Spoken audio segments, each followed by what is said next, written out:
Yeah, look, Kate, we just don't think it's gonna work out.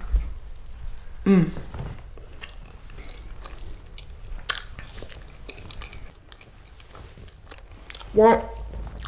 I just don't really see what the problem is.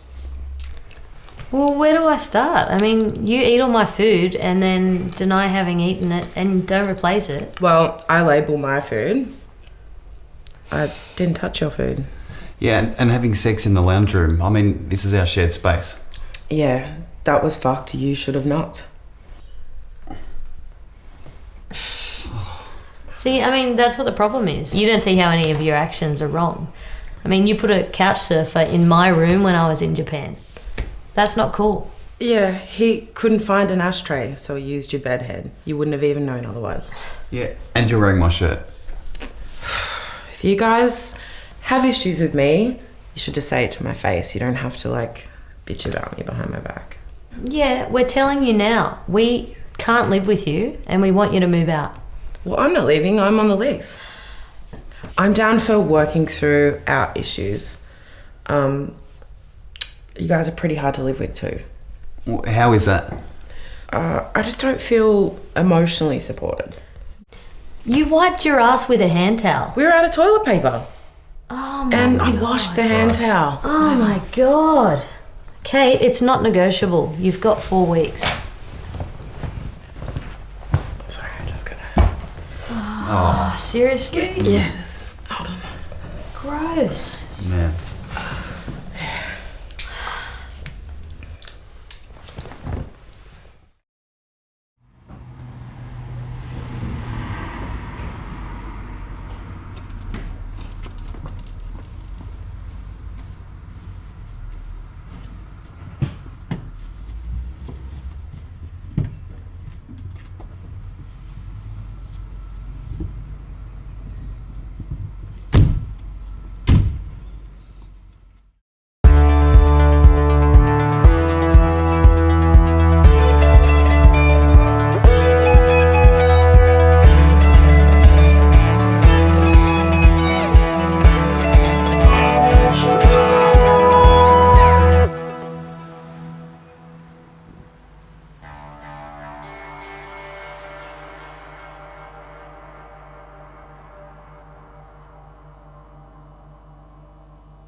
we're at Blackwire Records today, and I'm talking with Thorax. G'day. G'day. And this is your album. I just, when bands have vinyl, I like to hold it up to the camera because I feel like Molly. Is it called Brutal? Yep. Yeah. Why not? Thorax, Brutal. Is it, what's it called? Self-titled? Self-titled. Okay, cool. So the music that you play is kind of in a fringe scene. And when I was living in Sydney, I don't know, about 5 or 6 years ago, I feel like there were a few more venues, but they were still dropping off. Does that affect you, or do you never play in the venues that are dropping off anyway? And lockouts and things, these don't really affect. It doesn't your really scene affect us. I feel like that affects more like slightly more professional bands than us, perhaps. Yeah. I mean, a lot of pubs shut down that did shows. That is true. But I guess we do exist largely outside of pubs. I mean, I think it's a bit sad, but it doesn't really affect how we operate. Yeah. If you know what I mean. Yeah. How do I lift the mood? So a few of you have kids, and you're still really active musicians. How do you manage that with having little ones? And I don't know about you, and I feel like this is probably the same, but I'd say stress and anxiety is probably how we cope. Yeah. I just ignore it all, and then they tell me what's going on, and I be there, and that's it. Okay, so a less organising role in the band. Yeah, that works. I like it. It definitely makes things harder. It's harder to organise shows and rehearsals and all that sort of stuff, because not only the kids, but Kit lives quite far away on the Central Coast and stuff. It's a hard band to pull together, but we sort of managed something. I reckon you're doing a great job. Thanks. Thank you. No problem. It's really nothing. Anything else you want to talk about? What have you got lined up? Are there any new songs since this that you've been working on? We've got a handful. Yeah, we do. We've got a the song we recorded today is the new one. Brand new. Okay. That's why we played it so solidly. We have a few more on the go, and like I've been injured. Right. How did you hurt yourself? I have tendonitis and bursitis, problems in my shoulder and stuff like that. So. Jesus. Is that from playing music, or is that from your day job? It's a big factor, but a lot of things. A lot of things. I just saw it to my left hand now, but no, a lot of things have contributed to that. But that's taken us out of action for a couple of months, and we're not firing on all cylinders at the moment. We're great. It's onwards and upwards. Yeah. Bright future ahead. Yeah. Don't tell the audience there's any problems. Everything is fine. Yeah. Okay. Well, I reckon it's time to wind the chat up. I mean, not the chat. We can keep chatting, but maybe just the filmed portion of the chat. Sorry for the awkward interview. No, thank you so much for the opportunity. No props. Cheers.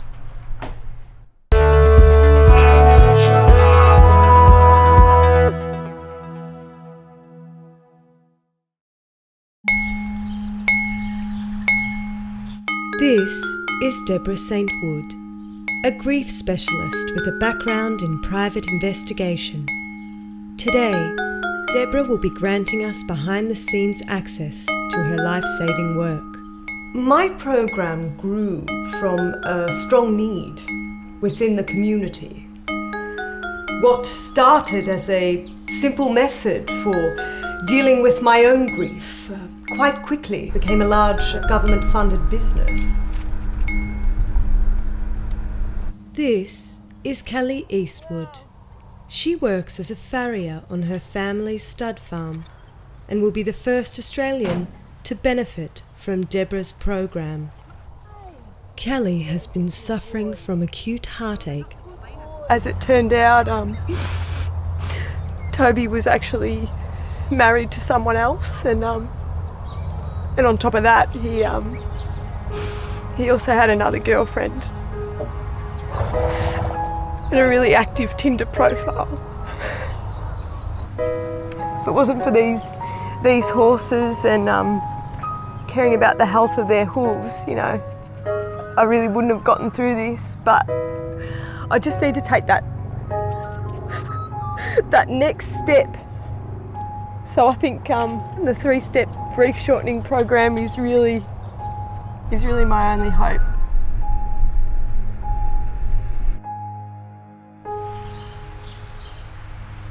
Deborah explains her breakthrough process. This is, of course, the more commonly known grief wheel, first established in 1942. Here are the 7 stages: denial, anger, bargaining, depression, guilt, obsession, acceptance, life as usual. Whereas here, in my grief-shortening program, we have only 3 steps: denial, anger, death, life as usual. Pieces of shit need to die. My process requires quite a lot of surveillance, spy work, really. For instance, in the Kelly Eastwood case, I'm tracking down that piece of shit Toby and sorting through all the evidence I've gathered in order to find a non-suspicious and appropriate demise for the target. For instance, say the target in question enjoys a spot of cross-country skiing. Well, a slight push off a chairlift or into a roaring fireplace after a few reds might serve as a possible solution. My surveillance has revealed that his weakness is indeed music. So you see, there are many weapons at my disposal. Guitar strings, speakers, and of course the obvious, CDs. And the results, quite astounding. Look, I feel great. I feel amazing. I'm writing again. I'm back on the Diablo. Yeah, just amazing. It is pretty sad what happened to Toby, but I mean, that's life, you know. And I've still got one to live. He hasn't. So that's good. And yeah, I don't know, if it wasn't for the 3-step program, you know, the grief shortening program, I wouldn't be feeling so refreshed. I just feel great.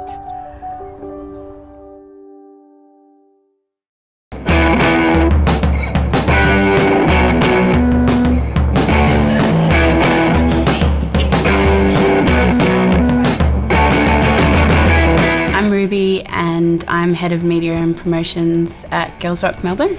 It's all about encouraging social change using music as the medium, with a strong focus on DIY.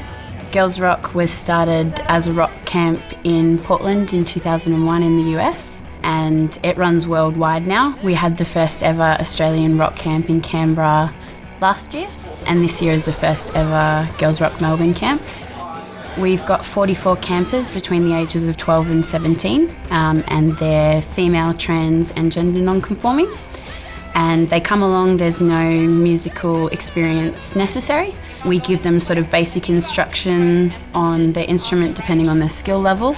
And then yesterday, because it was our first camp day, they got to form their bands. We coach them through writing an original song. And then we've got workshops on things like body image, self-defense, zine making, how to be assertive, feminism 101. Throughout the week, we've got lunchtime performances to get the campers sort of inspired about what they're doing this week. What exciting things will happen today? The level of skill among our campers is insanely intimidating. We have a lot of campers who have chosen to do instrument swaps for the week. So quite a few guitarists are now taking this time to learn drums from scratch. So that's really awesome to see that this thing that we're sort of trying to encourage or trying to do has already been happening. Possibly everyone's favourite part of camp is on Saturday we've got a showcase, and it's at the Bella Union to give the campers a bit of a feel for what it's like to play in a live venue. Tickets have actually already sold out. These group of campers are going to get to play a sold-out gig. For some of them, their first ever gig, which is so cool. We've got around 57 volunteers for camp, which is great because it means that everyone feels really supported. Obviously, it was our intention to create a really comfortable, safe space, but I don't think any of us anticipated how great the space would be. Yes. We have so many plans for Girls Rock Melbourne. We've started an Australian alliance for all of the Australian camps just to sort of support each other and share resources. We're hoping to do a ladies' rock and run monthly workshops throughout the year, sort of starting pretty soon after camp ends. We're really interested in running for the long run, and we're trying to encourage social commentary and encourage social change, and you can't really do that from 1 week long camp. So we're definitely looking at how we can expand and where we can take it. We've all got stuff that we focus on quite heavily. So for me, it's songwriting. I'm obsessed with songwriting. But it's really good to have other things to do to lighten things a little bit, like hobbies. And yeah, I'd like to share a few of my hobbies with you.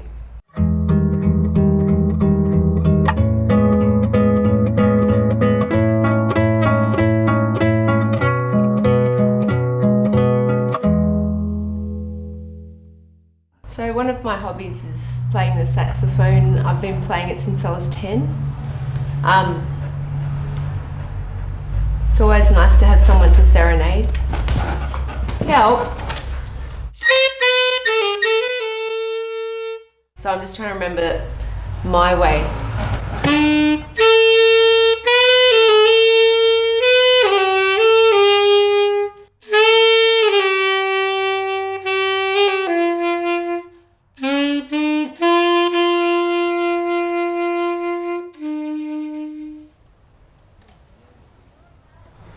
Another hobby I have is I have a photo blog called South Preston Raptures, and it's just photos of things on the street that I see in South Preston. I just take photos of stuff that I find interesting, like this person left their light on in the day. For some reason I really thought that I liked that idea. I just wondered why they left the light on in the day. Did someone not come home that night? Angry Bird seat covers, I thought that was pretty cool. Okay, so it doesn't seem that interesting to anyone else, but I find it very interesting. Another hobby I have, I don't like writing in notebooks because it's too neat. If I have a blank page, I feel intimidated by it when I'm writing songs. So someone gave me this notebook and I'm like, what can I use it for? And then I saw this neon orange texter. And I decided to just randomly do neon orange patterns. And I try and just do what I feel like doing without any judgment. That's just like what the hell is that? Should I keep going? I don't actually know what I was thinking when I did that drawing. It puzzles me. So these are just hobbies that you can do that aren't any pressure. No one's ever going to see them except you guys.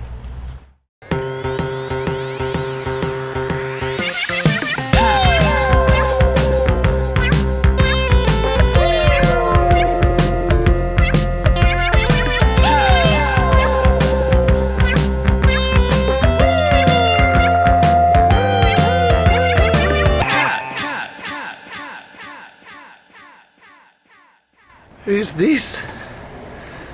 Who's this waiting by the door? It's little Sassy. Hey, Sassy. Aren't you pretty? What's been happening? Oh, what's that? Bit of sass mouth? Yeah, that's what I reckon too. Nice collar. Right, see ya. Cha-cha, ooh, ooh. A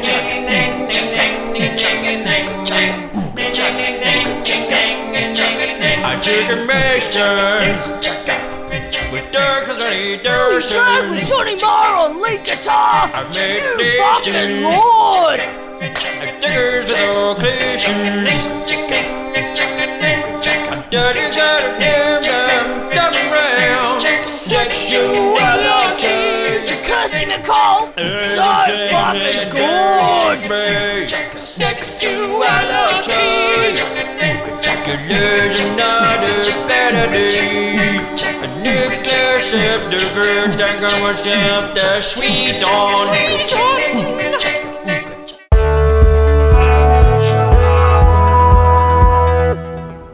Hi everyone, I'm at Brighten Up Bar today and I'm talking with Mere Women. Hi Mere Women. G'day. Hi. This is Amy, Kat, Flynn, Trish.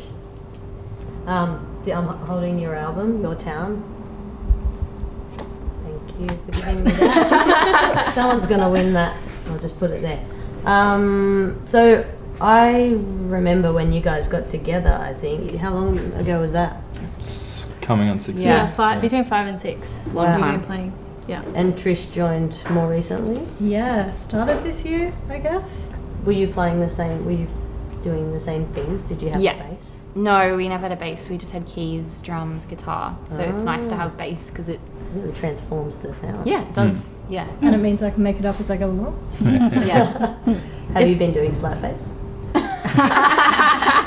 Flynn has these this kind of checklist of things he wants me to do, and I know that slap bass is going to be the next one after It is, slides. Yeah, slap on a fretless bass.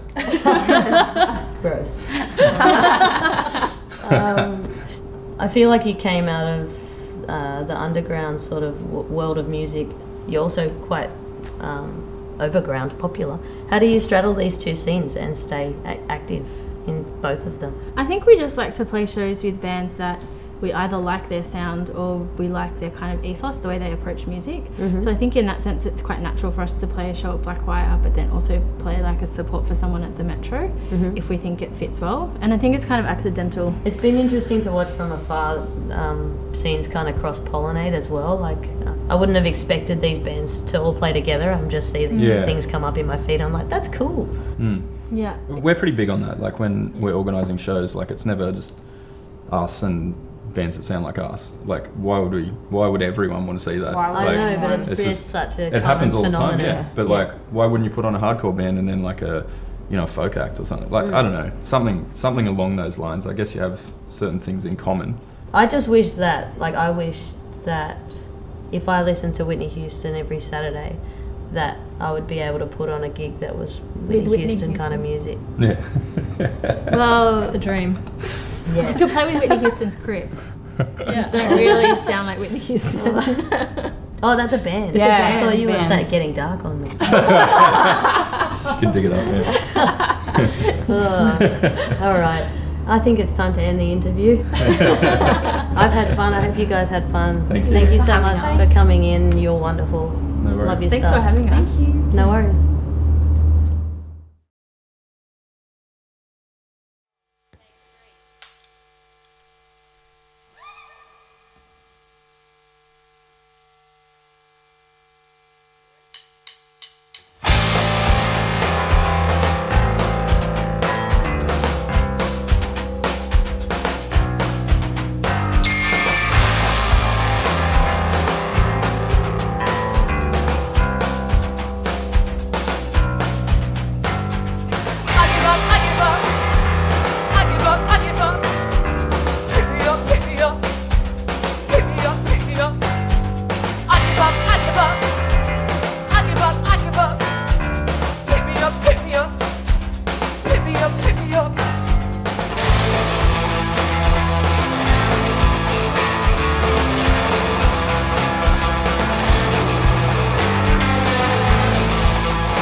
strong